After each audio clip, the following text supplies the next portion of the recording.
বিসমিল্লাহির রহমানির রহিম। কেমন আছেন প্রিয় এলাকাবাসী, প্রিয় মুরব্বীবর্গ, মা বোনেরা, প্রিয় দলীয় নেতাকর্মী ভাই বোনেরা, আসসালামু আলাইকুম।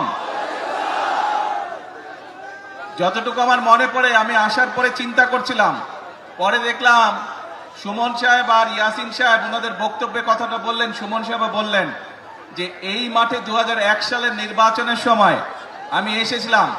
সেদিন বোধহয় পুরো বরুড়াতে 8 থেকে 10টি জনসভা করেছিলাম এবং শেষ জনসভাটি খুব সম্ভবত আমি এই মাঠে করেছিলাম। সেটি ছিল সন্ধ্যার পরে, তাই না? সন্ধ্যার পরে ছিল বোধহয়, মন্ত্রী সাহেব, রাত্রি 11টায় ছিল সেই জনসভাটি। সেই জনসভা শেষ করে পরে আমি ঢাকা ফেরত গিয়েছিলাম। তো এখন কথা হচ্ছে, আসার সময় তো আপনাদের দাবি টাবি শুনলাম, আপনারা যে দাবিগুলা করছেন শুনলাম। এখন প্রিয় ভাই বোনেরা, এক মিনিট কথা শুনতে হবে তো। চিৎকার পড়লে কথা হবে লাভ নাই, তো চিৎকার পড়লে হবে না, আস্তে ধীরে সুস্থে ঠান্ডা হতে হবে। এখন এই যে আজকে তো আমি কোথায় যাচ্ছি জানেন? বলেন তো কই যাচ্ছে? চাঁদপুর। কেন যাচ্ছে? খাল খনন। আর কি? হ্যাঁ, ফ্যামিলি কার্ড। তার মানে 1 খাল খনন, 2 ফ্যামিলি কার্ড। আচ্ছা ভাই, কোন তো এই খাল খননের কথা কবে বলছি আমরা যে খাল খনন করব? নির্বাচনের আগে। ফ্যামিলি কার্ড মাদের হাতে সারা বাংলাদেশে 4 কোটি পরিবার আছে এবং প্রত্যেক পরিবারের হাতে ধীরে ধীরে আমরা ফ্যামিলি কার্ড পৌঁছবো। এই কথাটি কবে বলছিলাম? আচ্ছা, কবে? নির্বাচনের আগে। আরো তো আছে, কৃষক কার্ডের কথা বলছিলাম, মনে আছে?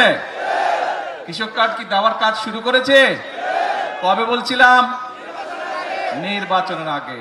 তারপরে এখানে আসার সময় দেখলাম বিভিন্ন মসজিদ মাদ্রাসার ইমাম সাহেবদের, খতিব সাহেবদেরকে, তাদের ব্যাপারে একটা কথা বলছিলাম। বলেন তো কি বলছিলাম? আমরা বলছিলাম তাদেরকে আমরা সম্মানের ব্যবস্থা করব। সেই কাজও আমরা কি শুরু করেছি? সেই কাজও আমরা শুরু করেছি। বাংলাদেশে প্রায় 7,000 মসজিদ বলেন, মাদ্রাসা বলেন বা বিভিন্ন অন্য ধর্মের যেগুলো প্রতিষ্ঠান আছে, সেখানে যারা ধর্মীয় গুরু আছেন তাদেরকে আমরা রাষ্ট্রের পক্ষ থেকে সম্মানের ব্যবস্থা করেছি। তার মানে দাঁড়ালো কি, যেই কয়টা বললাম, আমরা দেশের মানুষকে বলেছিলাম খাল খনন করব, আপনারাই বললেন কাজ শুরু করেছি। দেশের মানুষকে আমরা বলেছিলাম আমরা মা বোনদের হাতে ফ্যামিলি কার্ড পৌঁছে দেব, সেটাও তো শুরু হয়েছে নাকি? আচ্ছা, দেশের মানুষকে আমরা বলেছিলাম আমরা কৃষক ভাইদের হাতে কৃষক কার্ড দিব, সেই কাজ শুরু হয়েছে? এখনো পুরোপুরি শুরু হয়নি, অল্প করে শুরু করতে হয় প্রথমে, কিন্তু শুরু তো হয়েছে নাকি? আচ্ছা, তারপরে দেশের মানুষকে বলেছিলাম যে ইমাম সাহেব সহ যারা আছে তাদেরকে আমরা সম্মানের ব্যবস্থা করবো, শুরু হয়েছে? দেখেন, আপনারাই করলেন, সকলে শুয়েছে। এরকম আরো কিছু কথা বলছিলাম। তার মানেটা দাঁড়ালো কে? তার মানেটা দাঁড়ালো বিএনপি জনগণের কাছে যেই ওয়াদা দেয়। Lily ultra soft serum gel, যা গভীর থেকে স্কিনে দেয় 3 গুণ সিরাম হাইড্রেশন। সিরাম জেল হাইড্রেশনে ব্রাইট থাকো সব সিজনে। বিএনপি সরকার পরিচালনার দায়িত্বে থাকলে সেই ওয়াদা বিএনপি পূরণ করে। আমি এখানে সেই 2001 সালের নির্বাচনে আমি বরুড়াবাসীর সামনে দাঁড়িয়ে বলেছিলাম যে বরুড়া আর আমার জেলা বগুড়া দুটো উচ্চারণ অনেক কাছাকাছি। আমি যেরকম আমার এলাকার উন্নয়ন দেখব, ইনশাল্লাহ আমি বরুড়ার বিষয়ে সহযোগিতা করব। কথা রেখেছিলাম আমরা সেই সময়। আপনাদের এখানে প্রচুর সেই সময় রাস্তাঘাট, স্কুল, কলেজ, ব্রিজ, কালভার্ট তৈরি হয়েছিল কিন্তু এলাকার মানুষের যোগাযোগের জন্য, সুবিধার জন্য। এখন প্রিয় ভাই বোনেরা, যেই কথাটি বলছিলাম, অর্থাৎ বিএনপি দেশের জনগণকে যেই কথা দেয়, বিএনপি চেষ্টা করে মানুষের সামনে সেই ওয়াদাটি রক্ষা করার জন্য। আমরা গত 16-17 বছর ধরে এই মুরব্বী নিশাট ঝগড়া করে শুধু মানুষটা। হ্যাঁ, ভাই তো বসে, এখন ঠিক আছে? হ্যাঁ, এই তো বসে গেছে। তা এখন মূল কথা হচ্ছে যে এই যে আমরা দেখেন গত 16-17 বছর আপনাদের ভোট দেওয়ার অধিকার ছিল দেশের মানুষের, ভোট মানুষ দিতে পারে নাই। কেউ যদি সরকারের বিরুদ্ধে কথা বলতো কি করত?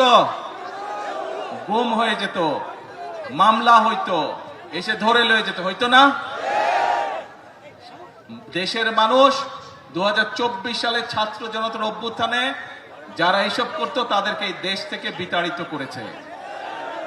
এখন আমাদের কাজটা কি? আমাদের মূল কাজ হচ্ছে আমরা আন্দোলন করেছি, সংগ্রাম করেছি, বাংলাদেশের মানুষ আন্দোলন করেছে, সংগ্রাম করেছে, বহু মানুষ শহীদ হয়েছে, বুকে তাজা রক্ত ঢেলে দিয়েছে দেশের মানুষের গণতন্ত্র প্রতিষ্ঠিত করার জন্য। আজ আলহামদুলিল্লাহ আল্লাহর রহমতে দেশে গণতন্ত্র প্রতিষ্ঠিত হয়েছে। আপনারা আপনাদের জনপ্রতিনিধি অর্থাৎ যারা এলাকার উন্নয়ন দেখভাল করবে, এলাকার রাস্তাঘাট হলো কিনা দেখভাল করবে, এলাকার মানুষ চিকিৎসা পেল কিনা দেখভাল করবে, এলাকার সন্তানরা শিক্ষা ব্যবস্থা ঠিকভাবে পাচ্ছে কিনা, স্কুল কলেজ হচ্ছে কিনা দেখভাল করবে, ব্রিজ কালভার্ট তৈরি করবে, মসজিদ মাদ্রাসার সংস্কার করবে, সেই সকল ব্যক্তিকে আপনারা নির্বাচিত করে সংসদে পাঠিয়েছেন, যারা এলাকার মানুষের কথা বলবে এবং এলাকার জন্য কাজ করবে। প্রিয় ভাই বোনেরা, এখন আমাদের সময় হচ্ছে দেশকে পুনর্গঠন করা। আমরা 1971 সালে যুদ্ধ করে এই দেশ স্বাধীন করেছিলাম। ঠিক একই সময় পৃথিবীর অনেকগুলো দেশ, আমাদের এই এশিয়া মহাদেশীয় অনেকগুলো দেশ সেই সময়ও স্বাধীন হয়েছিল, তার একটু আগে পিছে দিয়ে, কিন্তু সেই দেশগুলো আমাদের থেকে অনেক এগিয়ে গিয়েছে। আমরা এক বিরাট স্বৈরাচারের কবলে পড়েছিল এই দেশ, এই দেশের মানুষ।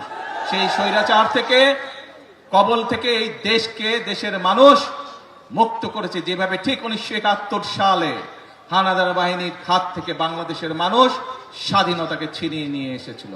প্রিয় ভাই বোনেরা, দেশ শুধু স্বাধীন করলে হবে না, দেশ যদি স্বাধীন করে, দেশকে যদি স্বৈরাচার মুক্ত করে, পরবর্তী কাজ হচ্ছে দেশকে পুনর্গঠন করা, দেশকে সামনের দিকে নিয়ে যাওয়া, দেশের মানুষের জন্য ব্যবসা বাণিজ্য চাকরি বাকরি এগুলি নিশ্চয়তা বিধান করা, দেশের মা বোনরা যাতে স্বাবলম্বী হতে পারে, সেটি শিক্ষায় হোক অথবা অর্থনৈতিক ভাবেও সেই ব্যবস্থা গ্রহণ করা, দেশের কৃষক ভাইরা যাতে স্বাবলম্বী হতে পারে সেজন্য সেই কারণে কাজ করতে হবে, দেশে যাতে মিল কলকারখানা তৈরি হতে পারে, দেশে যাতে বেকার সমস্যার সমাধান হতে পারে সেই জন্য কাজ করতে হবে, দেশে যাতে আইন শৃঙ্খলা সঠিক থাকে, মানুষ যাতে নারী হোক পুরুষ হোক দিনের যে কোনো সময় যাতে নিরাপদে রাস্তা দিয়ে চলাচল করতে পারে, যারা ব্যবসা বাণিজ্য করে তারা যাতে নিরাপদে ব্যবসা বাণিজ্য করতে পারে, এই ব্যাপারগুলোকে নিশ্চিত করতে হবে।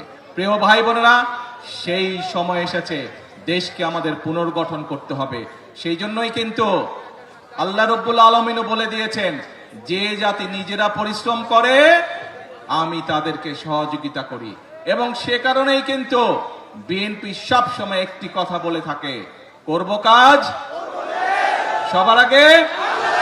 এই জন্যই আমরা এই কথাটি বলি। প্রিয় ভাই বোনেরা, যে কথাটি দিয়ে শুরু করেছিলাম, এখন হচ্ছে আমাদের দেশ পুনর্গঠনের পালা। কিন্তু দেশ পুনর্গঠন আমরা একা, সরকার একা পারবে না। এই আপনারা কারা? বাংলাদেশের কি হন আপনারা?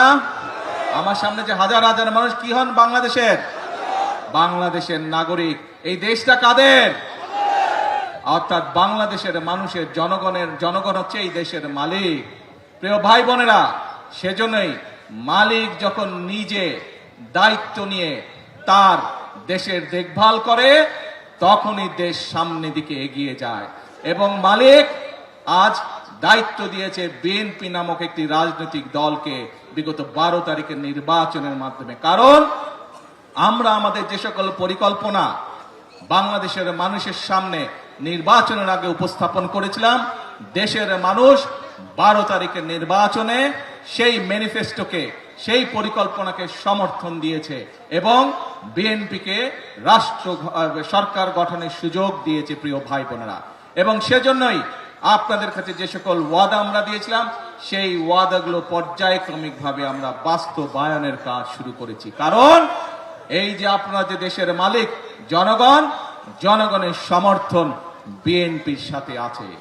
যে জনগণ দেশের মালিক, সেই জনগণের সহযোগিতা বিএনপির সাথে আছে। যেই জনগণ দেশের মালিক, সেই জনগণের আস্থা এবং বিশ্বাস বিএনপির উপরে আছে। এবং সে কারণেই প্রথমেই যেই কথাটা বলেছি, বিএনপি অতীতেও যতবার দেশের মানুষের সেবা করার সুযোগ পেয়েছে, দেশের মানুষকে যে সকল ওয়াদা করেছিল, বিএনপি তার সর্বশক্তি দিয়ে চেষ্টা করেছে সেই সকল ওয়াদা পূরণ করার জন্য। ইনশাআল্লাহ বিগত 12 তারিখের নির্বাচনের আগে আমরা যে সকল ওয়াদা দিয়েছি, পর্যায়ক্রমিকভাবে আমরা একটি একটি করে পর্যায়ক্রমিকভাবে সেই ওয়াদা পূরণ করব। এখন প্রিয় ভাই বোনেরা, আসার সময় আমি দেখলাম সবাই স্লোগান দিচ্ছে, কি চাই? কুমিল্লা বিভাগ। ঠিক আছে,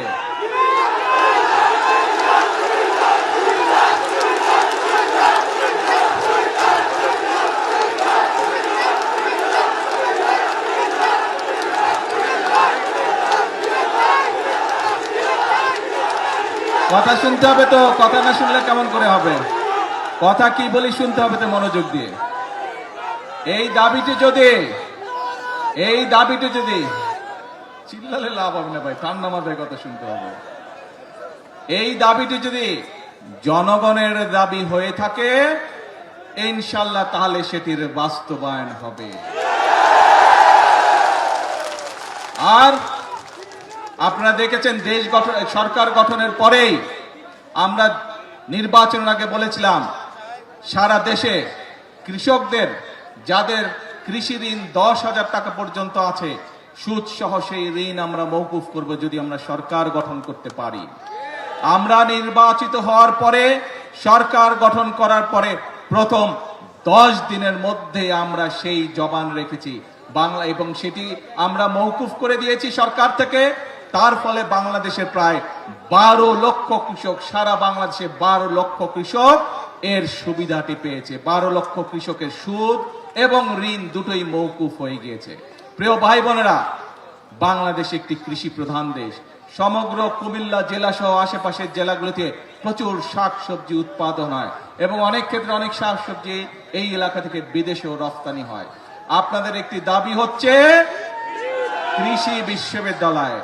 আমি আগামী কয়েকদিনের মধ্যে শিক্ষামন্ত্রীর সাথে কথা বলবো এবং সবকিছু বিবেচনা করে আমরা উদ্যোগ গ্রহণের চেষ্টা করব যত দ্রুত সম্ভব।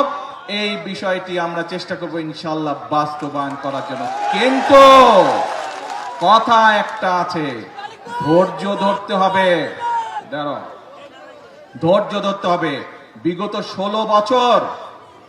17 বছর যে স্বৈরাচার ছিল, এই স্বৈরাচার যেমন দেশের মানুষের উপরে অত্যাচার করেছে, নির্যাতন করেছে, গুম করেছে, খুন করেছে, মানুষকে গুলি করে হত্যা করেছে, মানুষকে গুলি করে জখম করেছে, একই সাথে এই দেশের মানুষের অর্থ সম্পদ তারা বিদেশে লুটপাট করে পাচার করেছে, জানেন তো নাকি? কাজেই দেশের মানুষের অর্থ সম্পদ লুটপাট করে পাচার করে দিচ্ছে। সেই জন্য এই মুহূর্তে দেশের অর্থনৈতিক অবস্থা চাপের মুখে আছে। সেজন্যই আমাদেরকে কষ্ট করতে হবে, আমাদেরকে পরিশ্রম করতে হবে এবং সেজন্যই আমাদেরকে ধৈর্য ধরতে হবে। আমরা ইনশাআল্লাহ জনগণের যে সকল দাবি, জনগণের যে সকল চাওয়া পর্যায়ক্রমিক ভাবে ইনশাআল্লাহ আমরা বাস্তবায়ন করব এক এক করে। প্রিয় ভাই বোনেরা, তাহলে দাঁড়ালো কি দাঁড়ালো? কথা একটাই, আপনাদের শক্তি, জনগণের শক্তি হচ্ছে আসল শক্তি।